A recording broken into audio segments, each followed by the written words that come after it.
So today I want to talk about my 2002 JAMIS Quest that I bought off of Facebook Marketplace for 250 bucks.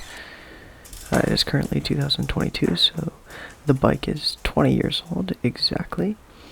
I bought this as just something to get myself into road bikes and to commute to class in college.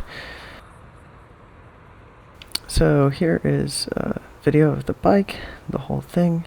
We'll go over all the components. So it has 105 shifters up top.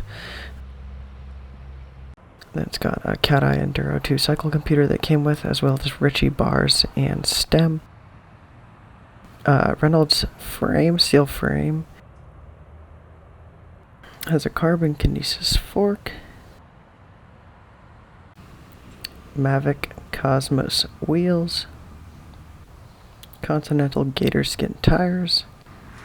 Shimano 105 rear derailleur, Shimano 105 cranks, Shimano 105 front derailleur, Ritchie seat post, Physique saddle. And that's the bike, y'all. Thanks for watching. Let me know what you think.